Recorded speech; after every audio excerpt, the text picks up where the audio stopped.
Shalom saudara-saudaraku, kita jumpa lagi dalam renungan harian GP Grace Pangkal Pinang. Mari kita akan berdoa sebelum kita merenungkan kebenaran firman Tuhan hari ini.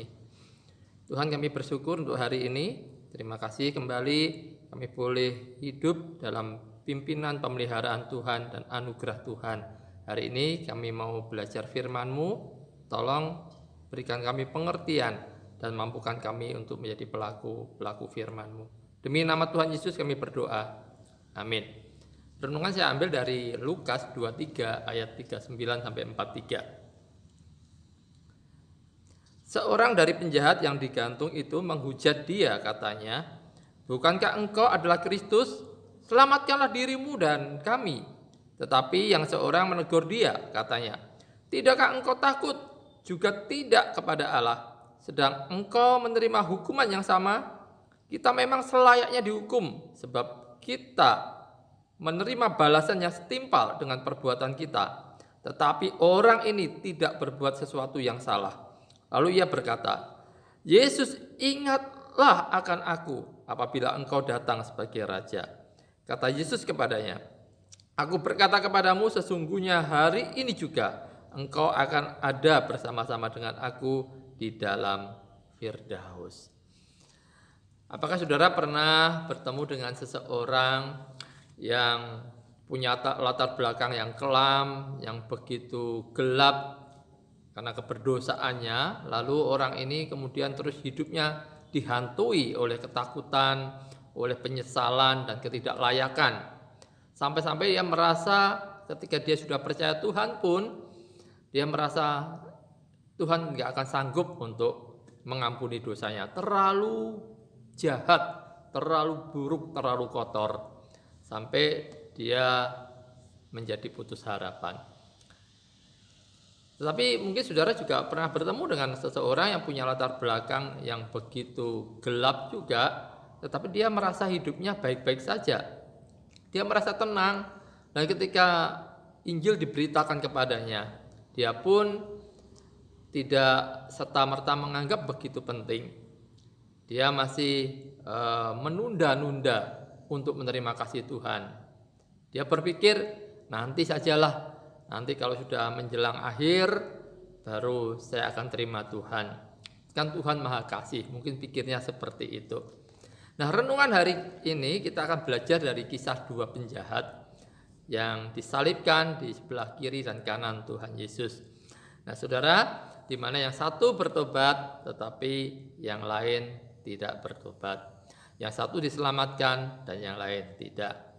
Paling tidak ada dua pelajaran dari kisah ini. Yang pertama, kesediaan Tuhan untuk menyelamatkan orang berdosa. Seberapapun buruk keadaannya, Tuhan mau menyelamatkan. Saudara, ingat kisah ini adalah tentang dua penjahat yang disalib. Ya, tentu orang-orang yang disalib waktu itu bukan penjahat kecil-kecilan, tapi ini penjahat kelas kakap. Ya, salah seorang dari penjahat itu berkata kepada Tuhan Yesus, "Yesus, ingatlah akan aku." Dia berpaling kepada Yesus dan dia berkata demikian. Dan Yesus meresponinya dan memberikan jaminan Firdaus kepadanya. Saudara, ini adalah suatu peristiwa di mana Tuhan memberikan kepastian keselamatan kepada seseorang. Dan orang itu menerima jaminan kepastian keselamatannya dengan begitu nyata. Mungkin ini satu-satunya kisah yang ditulis. Ya, orang dapat menerima jaminan kepastian dengan begitu nyata sekali. Orang itu menerima pengampunan dosanya, orang itu menerima pembenaran dari Tuhan secara cuma-cuma. Menariknya, bahwa seorang itu adalah penjahat kelas kakap lagi. Ia sedang sekarat, ya.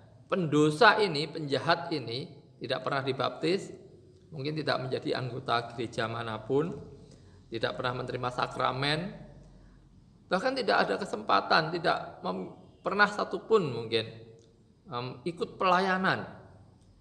Ya, tetapi saudara, di detik-detik akhir hidupnya, dia memiliki iman, dia berpaling kepada Tuhan Yesus. dan dia mendapatkan jaminan keselamatan. Kisah ini secara gamblang menyatakan bahwa keselamatan itu semata-mata karena anugerah Tuhan. Keselamatan bukan karena usaha perbuatan baik kita. Mengingat kisah ini, tidaklah kita mendapat pesan bahwa Tuhan mau menerima orang berdosa. Seberapa buruk pun keadaannya, ketika dia berpaling kepada Tuhan, Tuhan menyambutnya. Saudara, tidak ada dosa sebesar apapun yang bisa mengalahkan kasih Kristus. Artinya, seberapapun besar dosanya, tetapi kasih Tuhan jauh lebih besar mengatasi dosa-dosa tersebut. Maka janganlah saudara menjadi putus asa, lalu merasa, Tuhan gak akan sanggup mengampuni dosa saya terlalu buruk keadaan saya. Asalkan engkau punya iman, engkau berpaling kepada Tuhan Yesus, Dia akan menerima dan akan menyelamatkan saudara. Dia akan mengampuni saudara. Dia akan memberikan anugerahnya. Selalu ada harapan di dalam Yesus. Jika saudara merasa tidak yakin akan dosa-dosamu dapat diampuni, datanglah pada Yesus saat ini. Ya, bawa hidupmu kepadanya dan hiduplah dalam kelimpahan anugerahnya. Yesus sanggup melakukan apapun yang diperlukan untuk menyelamatkan saudara. Yang kedua, kita juga belajar bahwa ada orang berdosa yang memang diselamatkan menjelang kematiannya. Tetapi ada juga orang berdosa yang tidak diselamatkan menjelang kematiannya. Dua penjahat di samping kiri kanan Yesus ini adalah penjahat kelas kakap. Mereka menerima hukuman secara adil melalui proses persidangan dan akhirnya dijatuhkan hukuman salib. Namun satu dibawa Tuhan ke Firdaus, tetapi yang lainnya tidak. Maka keadaan ini menjadi peringatan bagi kita, saudara. Kita diberitahu bahwa meskipun sebagian orang mungkin bertobat menjelang akhir hidup mereka, tetapi ada sebagian lainnya yang tidak pernah mengalami pertobatan. Kita diberitahu bahwa dua orang mungkin punya kesempatan yang sama untuk keselamatan jiwa mereka, namun hanya satu yang memanfaatkannya. Kita diberitahu bahwa pertobatan dan iman itu sesungguhnya anugerah dari Tuhan. Kalau kita mengetahui peringatan ini, maka jika saudara mengira bisa bertobat, saudara merancangkan waktu, nanti saya tunggu nanti menjelang keadaan kritis, mau meninggalkan dunia ini baru bertobat. Saudara perlu melihat dengan jelas kisah ini. Kita tidak bisa merencanakan kapan kita akan benar-benar percaya. Maka kalau saudara punya anggapan seperti itu, jangan-jangan itu hanya cuma angan-angan dan tidak akan pernah terwujud kenyataannya. Saudara jangan anggap remeh dan jangan anggap murah kebaikan Tuhan. Sekalipun Dia adalah Allah yang Maha Kasih. Tetapi anugerah kasih-Nya itu bukan murahan. Barangkali saudara ingin berkata, kan tidak ada kata terlambat untuk bertobat. Mengapa saya harus takut? Bukankah penjahat itu yang begitu jahat hidupnya, menjelang akhir hidupnya dia pun diselamatkan. Dia mendapat pengampunan dosa. Dia sedang sekarat, dia dijamin kok dapat Firdaus. Tetapi saudara harus lihat penjahat satunya. Dia tidak mendapat hal yang serupa. Maka saudara, jikalau Allah menyapa saudara, jangan tunda-tunda untuk bertobat. Jika kasih-Nya mengetuk pintu hatimu, datanglah kepadanya, berilah dirimu. Kalau tidak, mungkin saudara jangan-jangan tidak akan pernah bertobat sama sekali. Jangan keraskan hatimu, jangan menunda pertobatanmu, meskipun hanya untuk sehari.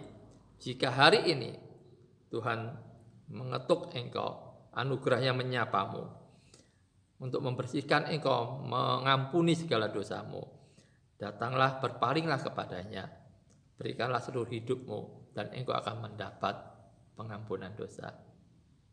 Kiranya Tuhan memberkati, mari kita berdoa. Terima kasih Tuhan untuk renungan kebenaran firman-Mu yang boleh kami renungkan. Biarlah kami boleh menjadi orang-orang yang cekatan, yang sungguh-sungguh dapat memberikan hidup kami untuk meresponi anugerah Tuhan. Tolong kami Tuhan, dan kami kalau ada yang memiliki latar belakang yang begitu kelam karena dosa, biarlah kami boleh belajar dari kisah ini. Kami tidak ragu bahwa kasih Tuhan lebih besar dari segala perbuatan dosa kami. Dan kami juga boleh belajar untuk kami tidak menunda-nunda. Ketika firman-Mu menyapa kami boleh sungguh-sungguh datang kepadamu dan bertobat. Kami mohon anugerah Tuhan, memberikan iman, memberikan kekuatan buat kami, untuk kami boleh meresponi firman-Mu hari ini. Berkati seluruh umat Tuhan, sepanjang hari ini kami mau berjalan bersama Engkau. Jauhkanlah dari segala yang jahat. Demi nama Tuhan Yesus kami berdoa. Amin.